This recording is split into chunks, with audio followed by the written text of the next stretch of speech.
माननीय सभापति महोदय, आज मांग संख्या 16 राजस्व और मांग संख्या 31 सामाजिक न्याय एवं अधिकारिता विभाग आज के समय में प्रदेश में आम आदमी से जुड़े हुए विभाग हैं और सभी ने अपनी भावनाएं प्रकट की। और अभी मैं सुन रहा था, मेरे नाम राशि वाले दिलावर जी हमदर्दी बता रहे थे, जैसे घड़ियाली आंसू बहा रहे हैं। वो भूल गए हैं कि 73 गुजरों को मरवाकर क्या उस समय नींद में थे और आज हमदर्दी बता रहे हैं। माननीय सभापति महोदय, कुमारों के प्रति हमदर्दी बता रहे हैं। मैं पार्टी और हमारे माननीय हाईकमान और नेताओं का आभार व्यक्त करता हूं। आज कुमार का बेटा राजस्थान की विधानसभा में दूसरी बार है और आपने 5 बार के विधायक कुमार के बेटे सुरेंद्र गोयल की राजनीति हत्या करी और आप हमदर्दी बता रहे हैं। थोड़ी बहुत तो मन में, इसलिए 5 बार जीते हुए को ऐसा नहीं किया। इसमें मैं गहराई में नहीं जाते हुए मूल विभाग की ओर आता हूं कि माननीय सभापति महोदय, राजस्थान में अगर सामाजिक न्याय अगर किसी ने किया है तो उसका नाम है लोकप्रिय मुख्यमंत्री अशोक जी गहलोत। अगर दबे हुए और समाज में कमजोर, मध्यम और गरीब और मजदूर वर्ग का किसी ने ध्यान रखकर मदद की है तो उसका नाम है लोकप्रिय मुख्यमंत्री अशोक गहलोत। आज पूरे देश में एक वातावरण बना कि अशोक गहलोत जी की जो शानदार जानदार योजना है और उन योजनाओं की वजह से सामने मैं क्या कह सकता हूं, उनको नींद नहीं आ रही है, नींद उड़ गई कि इस योजनाओं के आगे जनता में क्या लेके जाएं। और मैं वास्तव में किन किन बातों की तारीफ करूं वो कम है। माननीय सभापति महोदय, चाहे पेंशन योजना हो, मिनिमम 1000 रुपया पेंशन, क्या हिंदुस्तान में और किसी स्टेट में है? अगर ये करने की हिम्मत कोई रखता है तो उस व्यक्ति का नाम लोकप्रिय मुख्यमंत्री अशोक जी गहलोत। माननीय सभापति महोदय, आज 25 लाख तक का इलाज कोई राज्य में नहीं है और ये शुरुआत और आम गरीब का जो वो समय आपने देखा है, खेत की जमीनें बिकती थी, रहने के मकान तक बिक गए। माननीय मुख्यमंत्री अशोक गहलोत जी ने दर्द को समझा क्या किसी के बेटे के इलाज के लिए, किसी के बाप के इलाज के लिए, किसी के मां के इलाज के लिए जमीन बेचने की नौबत राजस्थान और अशोक गहलोत जी के राज में नहीं आएगी। अहमदाबाद तक भी बड़ी गंभीर बीमारियों के लिए इलाज की अगर व्यवस्था की है तो अशोक गहलोत जी ने की। माननीय सभापति महोदय, ये मॉडल किसी और स्टेट को बता रहा है, वहां की धरातल की हालत और राजस्थान की जानदार योजनाएं। आज मैं कह सकता हूं, चाहे पेंशन हो, 25 लाख तक का इलाज हो, चाहे पालनहार, भगवान करे किसी के साथ में पालनहार कोई किसी छोटे बच्चों के मां बाप नहीं मरे, ठोकरे खा के बड़े होते थे और आज स्वाभिमान के साथ में इतनी पेंशन मिलती है कि शायद ननियाल और बुआ और मासी के घर में भी रहेगा तो एक इज्जत के साथ में उन बच्चों की सेवा की जाती है। पालनहार योजना हो, शायद दुर्घटना बीमा। माननीय सभापति महोदय, अगर कोई गरीब या कोई भी आम आदमी अगर दुर्घटना में मृत्यु हो जाती है, किसी के बूढ़े मां बाप है, किसी की विधवा पत्नी है, तो उनकी पूर्ति तो नहीं हो सकती, लेकिन राजस्थान की अशोक गहलोत जी की सरकार 10 लाख रुपया लेकर उनके घर जाती है, जो हमारे विधायक महोदय और आप सभी जाते, जो भी जिसका क्षेत्र है। तब उनको लगता है कि हमारे दर्द को जानने का अगर प्रयास किसी ने किया है तो उस व्यक्ति का नाम लोकप्रिय मुख्यमंत्री अशोक गहलोत। माननीय सभापति महोदय, दुर्घटना बीमा के अलावा 100 यूनिट बिजली 0 बिल, ये समाज को ऊपर उठाने के लिए प्रयास किया है।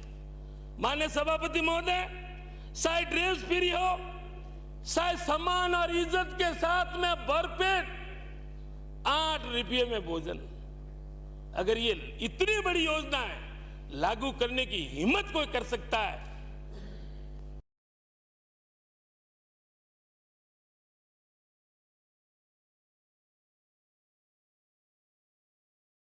तो राजस्थान के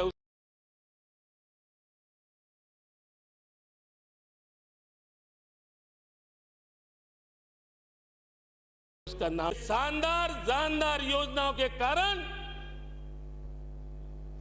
हमारे सामने वाले भाइयों की सुनाम में जाने की हिम्मत तक नहीं हो रही। वो मंथन कर रहे हैं कैसा जवाब दें, क्या तोड़ निकाले। और दूसरी तरफ माननीय सभापति महोदय, भाइयों बहनों, काला धन, भाइयों बहनों, 2 करोड़ नौकरी, 15 लाख किसानों की आय दुगनी, और भगवान जाने वो 1.5 लाख वाला बाबा कहां गए। 35 रुपये में पेट्रोल मिलेगा उसको वोट दोगे या 60 रुपये में मिलेगा उसको दोगे। और आज 35 की तो छोड़ो, 100 के पार है। और कल हमने न्यूज देखी माननीय सभापति महोदय, एक तरफ अशोक गहलोत जी है जो 1100 को सरेंडर गैस की टंकी 500 में देने का ऐलान किया है, और दूसरी तरफ मोदी जी की सरकार घरेलू 50 रुपये बढ़ोतरी और कॉमर्शियल 350 रुपये बढ़ोतरी। और वो मनमोहन सिंह की सरकार थी जब 350 में तो सिलेंडर देते थे, और ये बढ़ोतरी 350 की करते हैं। क्या इन्होंने कभी उन ठेले वाले साय वाले की पीड़ा समझी है? एक तरफ तो कहते हैं हम साय वाले, हमने साय बेची है, दूसरी तरफ साय के ठेले वाले का सिलेंडर भरवाना माननीय सभापति महोदय बहुत बड़ा मुश्किल हो गया। माननीय सभापति महोदय, कई सामाजिक योजनाओं के लिए मैं पुनः आभार व्यक्त करता हूं माननीय मुख्यमंत्री जी का, और कुछ सुझाव सामाजिक व्यवस्थाओं के बारे में। जैसे मैं पहले भी मांग की कि राजस्थान में बड़ी संख्या में रावण राजपूत समाज है, कल भी ऐलान हुआ है धरने के ऊपर हजारों की संख्या में बैठेंगे, और इनको भिन्न भिन्न नामों से जाना जाता है, और वो असम्मानजनक शब्द है जो मैं मेरे मुंह से विधानसभा में नहीं कह सकता हूं। उन सब की भावना है कि तमाम नाम को विलोपित कर एक नाम रावणा राजपूत पूरे राजस्थान के। क्या इसमें तो वित्तीय भार भी नहीं पड़ेगा? और ये लोकतंत्र है माननीय सभापति महोदय। बाबा साहब का सपना था कि चाहे अमीर हो, गरीब हो, मध्यम हो, चाहे बड़ी संख्या में हो, चाहे छोटी संख्या में जाती हो, सबको मान और सम्मान इज्जत मिले। क्या उनके हकदार भी ये नहीं है? मैं पुनः गंभीरता से मांग करता हूं कि रावणा राजपूत समाज बाकी नामों की जगह एक नाम से पुकारा। माननीय सभापति महोदय, मैं मांग करता हूं हाई पायरो मेजर दलपत सिंह, उनकी जन्मभूमि में उनके नाम का पनोरमा निर्माण किया जाए, ताकि आने वाली पीढ़ियां सदियों तक उनको याद रखा जाएगा कि हिंदुस्तान का ही पाहिरो मेजर दलपत सिंह। माननीय सभापति महोदय, एक जाति जैसे कालबेलिया, कालबेलिया लिखते हैं उनको एससी में दर्जा दिया जाता है, वही उनका भाई अगर जोगी या नाथ लिखता है उनको ओबीसी में मान लिया जाता है। उनसे कमजोर कौन सी हो सकती है? जोगी जो भिक्षा मांगकर घूमकर जैसे तैसे अपना गुजारा व्यक्त करते हैं, और उनको ओबीसी में मान लिया जाता है, और वही उनका भाई अगर कालबेलिया लिखता है ऐसी, तो ये इनको गंभीरता से देखो। अगर जोगी जाति जो भिक्षावृत्ति का सदियों से काम करती है, उनको संबल मिले, मान मिले, मदद मिले। और एक माननीय सभापति महोदय, एक राव जाति है, जनरल के राव और एससी उनके राव, उनको मानते तो बराबर है, लेकिन समाज में उनके साथ में राव के बराबर दर्जा नहीं होता है। तो न तो उनको एससी का लाभ मिलता है, और नहीं मिले तो कम से कम सम्मानजनक उनके साथ में व्यवहार तो एससी का करते हैं, और लाभ नहीं मिलता, ऐसी संख्या में और भी कही जाती है। तो मेरा माननीय सभापति महोदय, सरकार की भावना तो सही है, सरकार ने प्रयास भी किए, बाबा साहब का जो शानदार जो संविधान देश में लागू हुआ है, लेकिन कई कागजों में कानून में अलग है, धरातल में अलग है। माननीय सभापति महोदय, आज इतने सालों के बाद में भी कई वर्ग है जो मंदिरों में जाना भी हाथ में नहीं है। आज वास्तविकता मैं कह रहा हूं, अगर वही उनका भाई बड़ा ऑफिसर बन गया, शायद शेड्यूल कास्ट का है, उनको स्वागत के साथ में मंदिर में प्रवेश किया जाता है। वही उनका रियल मां का बेटा भाई अगर वो मजदूर है तो उनको अंदर जाना हाथ में नहीं। सच्चाई और वास्तविकता में काफी अंतर है। सरकार प्रयास कर रही है, माननीय मुख्यमंत्री जी की भावना भी है, लेकिन और इसमें सुधार करने की जरूरत है। और अपने माननीय मुख्यमंत्री जी है, जो कहा वो किया। माननीय सभापति महोदय, एक तरफ कह रहे अमृत काल, मैं कह सकता हूं मित्र काल। कौन सा अमृत काल है?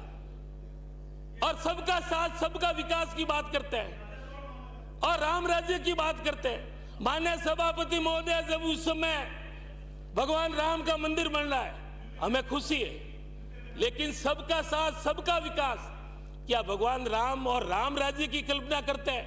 राम राज्य में तो सबरीबाई थी, सुदामा थे। क्या भगवान राम जी के मंदिर अयोध्या में एक भी ट्रस्ट एससी ओबीसी में आपको योग्य आदमी नहीं मिला? Backward class, OBC, SC, ST, आदिवासी, आपको एक भी योग्य आदमी इसमें नहीं मिला। वोट लेने के लिए तो बैकवर्ड ओबीसी। मुझे कोई व्यक्तिगत ऐतराज नहीं है, लेकिन सबका साथ सबका विकास, राम राज्य है, तो सबरीबाई कहाँ है, सुदामा कहाँ है? एक भी ट्रस्ट ही नहीं। माननीय सभापति महोदय, जिला भी बनेगा, लेकिन मेरी जो भावना है, इतनी बड़ी 80% आबादी में एक भी ट्रस्ट ही नहीं, और कह रहे हैं हम सब हिंदुओं को मजबूत कर रहे हैं। धन्यवाद। अरे मान सम्मान, माननीय सभापति महोदय, कई बातें कमजोर और लोगों को और मजबूत करने के लिए मैं 2 मिनट सुझाव देता हूं माननीय सभापति महोदय। जैसे साय वाले, रेडी ठेले वाले, जूते बनाने वाले, कचरे बीनने वाले, बर्तन, मिट्टी के बर्तन बनाने वाले, गाड़ियां लुहार जो घूम कर लोहे का काम करने वाले, बंदेज बांधने वाले, रंगाई सफाई है, बुनकर है और कुल्ली है, बाहर ढोने वाले है, कांगसिया है, गुआरिया है, पंचर निकालने वाला भाई है, मिस्त्री है, और लकड़ी और कोयला बेच कर भी मजदूरी का काम करते हैं। इन लोगों को संबल देकर कई बोर्ड में कई प्रयास भी किए हैं, और आज के समय इनको जरूरत है कि अगर ये मजबूत होगा, अपना प्रदेश मजबूत होगा, हर व्यक्ति होगा, 36 कौम की भागीदारी।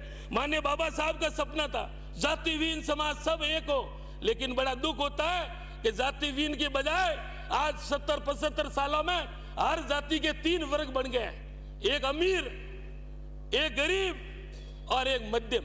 चाहे कोई भी जाति है, 3 वर्ग बन गए हैं। आज वास्तविकता यह हालात है, चाहे राजपूत है, चाहे ब्राह्मण है, चाहे ओबीसी है, चाहे कोई भी, आर्थिक दृष्टि से आकलन किया जा रहा है। और आज जाति वीन की बजाय उल्टा एक जाति की 3 जातियां बनी।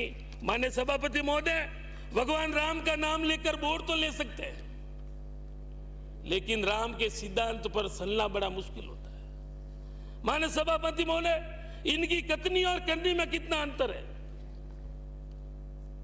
कई बातों का मैं उदाहरण दे सकता हूं। माननीय सभापति महोदय, कई बातें जो की है, और एक व्यक्ति ईस्ट इंडिया कंपनी थी, अंतर क्या है?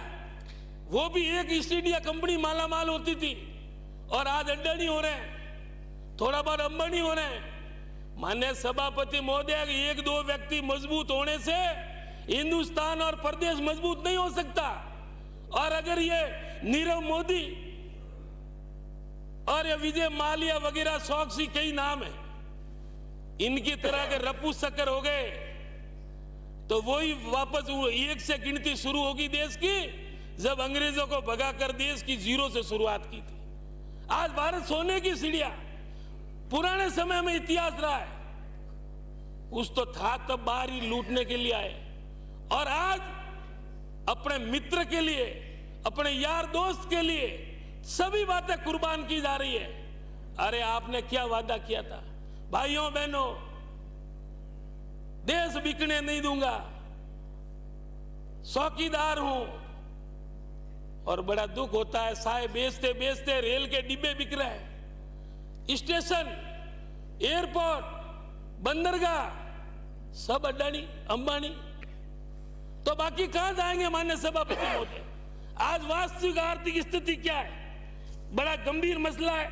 इसलिए माननीय सभापति महोदय, ये कई बातों का आकलन गहराई से करना पड़े ताकि अपने स्थिति मजबूत हो। और भी इन्होंने कई वादे किए, एक भी बात के ऊपर ये तो जुमला था।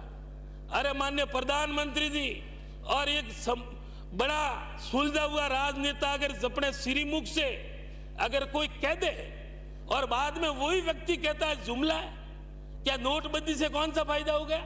आज समाज में जो व्यवस्था है, और गरीब गरीब हुआ, अमीर अमीर हुआ, समाज में और खाई और भेदभाव पड़ गए, ये आर्थिक नोटबंदी की वजह से।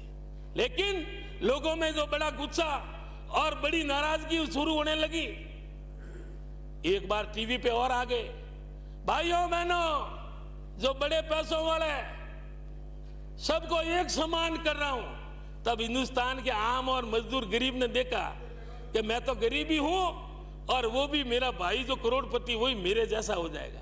इस वजह से लोग शांत हो गए। आज समाज में जो भिन्नता है वो आर्थिक दृष्टि से है। और समय रहते आज LIC के ऊपर कितना विश्वास था, आज LIC की स्थिति सारा इंडिया की तरह लोग डर रहे हैं। ये लोकप्रिय मुख्यमंत्री अशोक गहलोत जी है जिन्होंने कर्मचारी वर्ग, टाइम है भी, उनके लिए सम्मानजनक कि बुढ़ापे में पुरानी पेंशन लागू हो। मैं आज भी आपके माध्यम से सभापति महोदय उन राजस्थान के कर्मचारियों को याद दिलाता हूं, अगर आप सतर्क नहीं रहे, मैं उन गरीब को याद दिलाता हूं कि आप चुनाव में मजबूत नहीं रहे, तो ये विरोधी ताकतें पेंशन बंद कर देगी, भोजन किट बंद कर देगी, कर्मचारियों की पुरानी पेंशन का विरोध हो रहा है वो बंद कर देगी। ये तमाम लोकप्रिय मुख्यमंत्री अशोक गहलोत जी की जन कल्याणकारी योजनाओं को अगर आप फायदा शुरू रखवाना चाहते हैं तो 24 घंटा 365 दिन लठ लेके मजबूत रहना पड़ेगा और पुनः कांग्रेस की वापसी होगी, तब ये योजना जिंदा रहेगी। चुनाव कोई जीते हारे वो मायना नहीं रखता माननीय सभापति महोदय, लेकिन विपरीत विचारधारा के लोग आ गए, आज भी टीवी के ऊपर खुला पुरानी पेंशन का विरोध कर रहे हैं। अगर विरोधी नहीं है तो गुजरात में लागू करे, उत्तराखंड में लागू करे, उत्तर प्रदेश में लागू करे। इंसान को भी कभी हमने रेलवे स्टेशन पे सुना और अब बुलडोजर बाबा आ गया, मैं कि इंसान भी कभी बुलडोजर बाबा बनता है? भगवान जाने क्या क्या नारे दे रहे हैं। राजस्व के मामले में मंत्री जी विराजमान है और मैं सबसे पहले राजस्व के मामले में पूर्व प्रधानमंत्री स्वर्गीय इंदिरा गांधी जी को याद करते हुए नमन करता हूं। क्या आज बातें भली करें, इंदिरा गांधी जी की बदौलत खेती में नाम लिखा गया, खातेदार आज वही जमीन करोड़ों में अरबों में बेचता है और फॉर्च्यूनर गाड़ी लेके आते हैं। अरे वो जमीन के मालिकाना हक देने वाली स्वर्गीय इंदिरा गांधी जी थी, क्या इसमें भी झूठ है? और आज वर्तमान दुख होता है, मैंने पहले भी कहा कोई भी बात हो नेहरू जी जिम्मेदार है। तब मैंने कहा इनको बुखार भी आएगा तभी नेहरू जी जिम्मेदार है। 1 मिनट माने सभापति महोदय, सबसे छोटी इकाई गांव की होती है, पटवार मंडल है, जिला है और पूरे क्षेत्रफल के लिहाज से बहुत बड़ा प्रदेश है। छत्तीसगढ़ छोटा राज्य है, 33 जिले हैं और अपना बड़ा राज्य है 33 जिले। 200 किलोमीटर की दूरियां, अंतिम गांव 300 किलोमीटर बॉर्डर पड़ता है। आप जानते हैं कि अमीन खान जी, पद्माराम जी हमारे एक जिले से, मेवाराम जी, हरी जी, इमाराम जी, सम्मान्य अमीर सिंह जी, आप तो नजदीक हो इसलिए मैंने आपका नाम नहीं लिया, आप तो पड़ोसी कॉन्स्टिट्यूंसी। अमीन खान जी और शिव है, 300 किलोमीटर बॉर्डर पड़ता है। जिला एक ही है, 100 टन 250 किलोमीटर पड़ता है। अगर संपन्न आदमी तो जा सकता है, गरीब आदमी जिला हेडक्वार्टर पर नहीं जा सकता। मुझे तो भरोसा है, उम्मीद है कि मंत्री जी बैठे हैं, मुख्यमंत्री जी के श्रीमुख से घोषणा होगी, लेकिन मैं इंतजार इतना कर रहा हूं कि राम राज्य में, रामायण काल में सबरी बाई ने राम का इंतजार किया, वैसा जिले का इंतजार कर रहा हूं। Thank you, thank you. और मुझे खुशी है, पक्ष विपक्ष साहे राठौड़ साहब बैठे हैं, 200 विधायकों में अगर कोई कह दे कि इस मदन प्रजापति की बात गलत है, नहीं बनाना, तो मैं बात मान लूंगा। लेकिन मुझे खुशी है कि इतना प्रेम और आप सबका आशीर्वाद मेरे प्रति है। धन्यवाद। मैं ये एहसान वास्तव में दिल से कह रहा हूं, मैं राजनीति बात नहीं कर रहा हूं, मैं दिल से कह रहा हूं कि पड़ोसी भी नाराज हो जाता है, कोई नाराज हो जाता है, सभी यार बाकी बने, सब बने, लेकिन इनका तो भले बना दो। आज मुझे 1 साल ऊपर हुआ, 23 तारीख को, बिना संपल अगर मां कहती है बेटा कपड़े सूख रहे हैं लेके आ जा, तो छत पे जाने की हिम्मत नहीं करता है, वो डरता है कि गर्मी में मेरे पैर जल जाएंगे। और मुझे खुशी है कि मैं उस भारत यात्रा का गवाह बना, एमपी बॉर्डर से हरियाणा बॉर्डर तक कई मान्य हमारे विधायक साथी थे, और मुझे खुशी है कि वो इतिहास में होगा कि कौन कौन थे और किस किस हालात में थे। तो मुझे खुशी है कि मैं बिना जूते सफल पूरी यात्रा में भागीदार बना। धन्यवाद। लेकिन आप सबका प्रेम आशीर्वाद, इसलिए मैं मांग करता हूं कि मैं तो निवेदन कर ही रहा हूं माननीय सभापति महोदय, आप सभी सर्व समिति से माननीय मुख्यमंत्री जी और मंत्री जी, आप माननीय मुख्यमंत्री जी को बात बताएं कि सदन में सबका आशीर्वाद छोटे भाई मदन प्रजापति के ऊपर है, मुझे पूरा यकीन है। और दूसरा एक सुझाव है कि एक कहावत बन गई है कि दादा मुकदमा लगाएगा, पोता फायदा उठाएगा, फैसला जब आएगा। ये जो निस्तारण की प्रक्रिया है, 3-3 पीढ़ियां निकल जाती है, इनका कोई ऐसा हल निकाले, समाधान निकाले, जो भी फैसला पक्ष में हो विपक्ष में हो। लेकिन इतना लंबा प्रकरण, लोग निराश हो जाते हैं और वकील के पास जाते हैं कि भाई राजस्व तो पीढ़ियों लागी, तो उनके क्या काम है, उनकी जिंदगी खत्म हो जाए। दूसरा जातिगण जनगणना की बात करता हूं, उसमें क्या ऐतराज है, जिनकी जितनी भागीदारी, जितनी जनसंख्या उनकी भागीदारी हम समर्थन करते हैं। जो भी है, कई ऐसी जातियां माने सभापति महोदय, विधानसभा तो, लोकसभा तो बड़ी बात है, विधानसभा तक नहीं देखी, उनको भी लोकतंत्र में छोटा मिले बड़ा मिले, कुछ न कुछ वो भी अपने भाई है, सबकी भागीदारी हो। एक बगीचे में सब तरह के फूल खिलता है, तभी वो गार्डन और अच्छा बगीचा कहलाता है, एक व्यक्ति से शोभा नहीं देता है। ये लोकतंत्र है। आपने मुझे बोलने का पूरा समय दिया, आपका दिल से बहुत बहुत आभार। और पुनः मैं जिले की मांग करता हूं कि मेरी अरदास सुने। धन्यवाद।